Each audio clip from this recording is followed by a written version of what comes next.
Sveicināti Valdemārpils TV skatītāji! Ir sācies jauns gads, un mēs esam izveidojuši jaunu Valdemārpils TV komandu. Ar svaigām idejām un jaunu sparu ir tapis pirmais 2012. gada raidījums. Šoreiz raidījumā skatieties. Valdemārpilī mācās pērļot. Pensionāri tiekas pasākumā ik ceturksni. Noskaidrosim, kā Valdemārpilnieki sagaida sieviešu dienu, un Valdemārpils vidusskolas skolēni gatavojas braucienam uz Vāciju. Valdemārpilī darbojas pērļošanas pulciņš. Devāmies noskaidrot, kas tad īsti ir pērļošana un ko par to saka paši pērļotāji. Tagad man atkal ir kaut kas. Valdemārpilī bibliotēkas telpās 2 reizes mēnesī no 7 līdz 9 notiek pērļošanas pulciņš, kur jebkurš cilvēks, neskatoties uz vecumu, var pievienoties.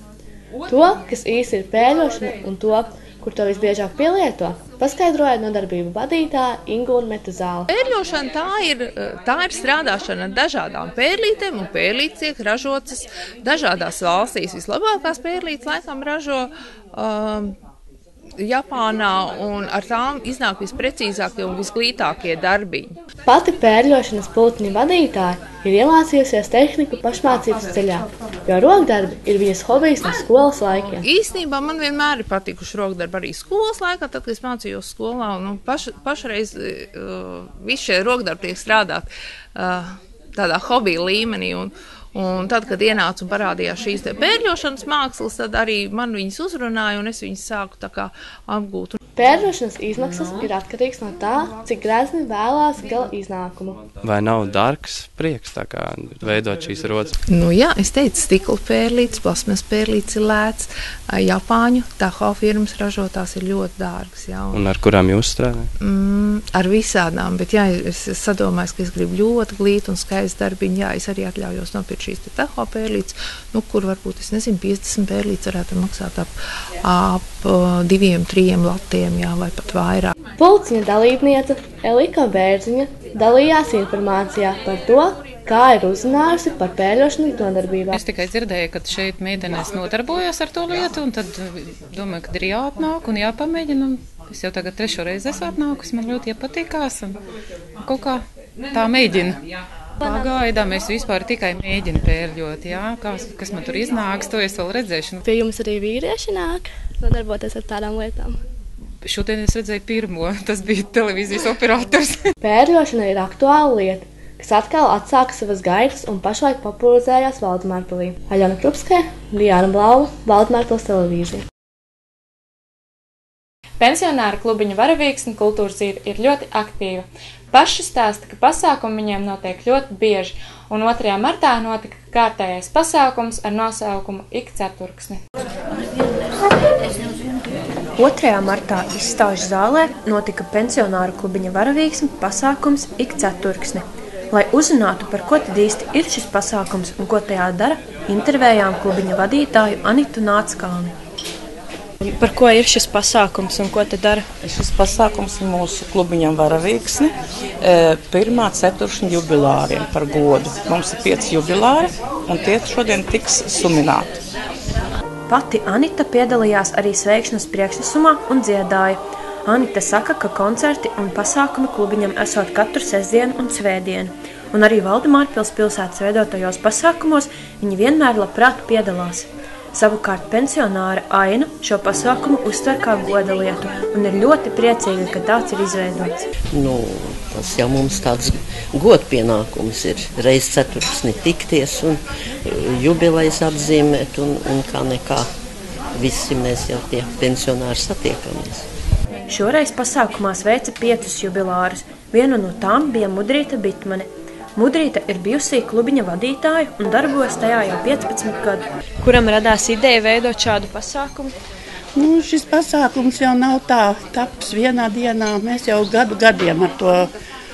Tā mums tāda, var jāsaka, tradīcija jau ir izveidojusies. Vēl Mudrīta saka, ka viņa labprāt apmeklē skolas kora un orķestra koncertus, jo pašai ļoti patīk dziedāt.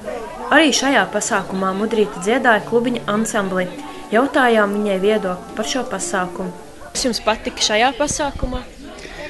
Šajā pasākumā man jāsaka, ka man patīk tā kopības sajūta. Galvenais, kad visi ir savējie, Nav mums tāda lūgta ciemiņa, paši savā barā, jautri. Un nav jau tādā vecumā arī mājās, ko sēdēt. Kamēr vēl, tikmēr vēl jākustas.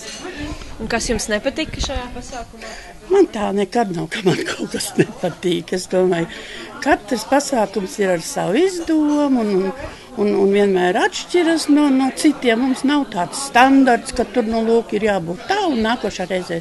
Nē, tā kā es nevaru teikt, man patīk viss. Kultūras ziņā pensionāri ir ļoti aktīvi un pasākumi notiek bieži. 26. maijā pensionāru klubiņš Varavīksne svinēs savu 15 gadu jubileju. Sabīne Blauva, Ieva Konopatska, Valdemārpils televīzija. Tā kā 8. marts sieviešu diena vairs nav aiz kalniem, devāmies noskaidrot, kā Valdemārpilnieki sagaida sieviešu dienu, kā vīrieši apsveic savas mīļotās un vai viņi vispār zina, kas ir sieviešu diena. Pāris dienas pirms starptautiskajiem sieviešu svētkiem devāmies ielās, lai noskaidrotu, vai Valdemārpils iedzīvotāji vispār zina, kas ir sieviešu diena. Jā, protams. Jā. Jā, starptautiskā sieviešu diena. Apsveicam sievietes 8. martā ar tulpēm. Jā, arī. Nē. Izrādās, ka Valdemārpilnieki ir informēti, kas ir sieviešu diena. Mūsu interesēs arī bija noskaidrot, kā viņi parasti atzīmē šos svētkus. Mājās. Tāpat kā padomju laikā. Padomju laika cilvēki ārā. Tie jau bija milzīgi svētki kādreiz. Mājās kūkāda. Īstenībā jau nekā savāds puķīts, ja kāds dāviņ. Tad ļoti priecājos. Sievietēm šie svētki ir kas īpašs. Šajā laikā jau paspējuši uzplaukt pirmie pavasara ziedi, kas sieviešu acīs izraisa vislielāko prieku. Kādas ziedas visbiežāk vīrieši dāvina? Šobrīd tulpes jau vairs ne. Kādreiz jau tulpes dāvināja, tagad neļķis vairāk. Protams, ar tulpēm. Pavasara puķītēm pirmajām. Interesanti bija noskaidrot, vai ar Valdemārpils iedzīvotājām sieviešu dienā ir atgadījies kāds atmiņā paliekošs notikums, un vai vīrieši ir sagādājuši kādu īpašu pārsteigumu. Laikam jau nē.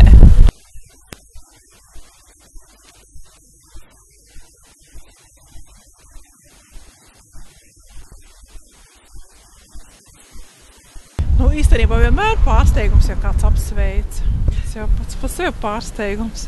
Beigās nonācām pie secinājuma, ka Valdemārpilnieki šo dienu atzīmē ar ziediem un saldumiem, kā arī starptautiskā sieviešu diena ir liela svētki jau no padomju laikiem līdz pat mūsdienām. Ieva Konopatska, Mārtiņš Puģņiks, Valdemārpils televīzija. Cik sekundes sāktās? Valdemārpils vidusskolas jauktais koris un netradicionālais orķestris gatavojas braucienam uz Vāciju. Devāmies noskaidrot, kādas tad viņiem ir sajūtas un ko viņi īsti tur darīs. Šī gada 7. martā Valdemārpils vidusskolas jauktais koris kopā ar netradicionālo orķestri un instrumentālo ansambli dosies muzicēt uz Vāciju. Braucienam tiek gatavots interesants repertuārs, jo ieplānoti 2 nopietni koncerti, no kuriem viens paredzēts baznīcā. Arī kora diriģentes Gunita Pauliņa un Dina Bičula šo gatavošanos uztver ļoti nopietni, un ik viens mēģinājums tiek izmantots lietderīgi. Pirms brauciena paviesojāmies vienā no pēdējiem kora mēģinājumiem, kurā jau jūtams sava veida satraukums gan no skolēnu, gan diriģenta puses. Kāds sajūtas pirms Vācijas brauciena? Ļoti satraucošas, gaidu ar nepacietību tieši braucienu. Jauna pieredze vēlos būt. Koristi Vācijā dzīvos ģimenēs, līdzīgi kā skolēni no apmaiņas programmām. Būs iespēja iejusties vāciešu ikdienas dzīvē un salīdzināt, kāda tā ir Latvijā un Vācijā. Pašā Vācijā skolēni dzīvos 5 vai 6 dienas, bet viss brauciens ilgs nedēļu, kuras laikā paredzēti koncerti, mēģinājumi un komunikācija ar Vācijas jauniešiem. Pirms tam bija bail tieši, jo es gaidīju to atbildes vēstuli. Es domāju, es tieši uztraucos visvairāk par ģimeni. Diriģentes lielākoties cenšas iemācīt koristiem tieši populāras latviešu melodijas, bet par godu tam, ka koncerti notiks tieši Vācijā, ir sagatavota dziesma arī vācu valodā. Cik ilgi kori gatavojās Vācijā? Koris man šķiet gatavojās tieši vairākus mēnešus, jau no jaunā gada gatavojam Vācijas repertuāru. Arī netradicionālais orķestris un instrumentālais ansamblis ar savu diriģenti Guntu Vecpagari laicīgi ir sagatavojušies, lai gūtu jaunu pieredzi un zināšanas. Par milzīgo pārbaudījumu var pateikties Valdemārpils vidusskolas direktoram, jo šis nav pirmais gads, kad Valdemārpils vidusskolas koris dodas muzicēt uz Vāciju. Ieva Kunapatska, Jurģis Rudaks, Valdemārpils televīzija. Tas arī šoreiz viss. Paldies, ka skatījāties! Līdz nākošajai reizei!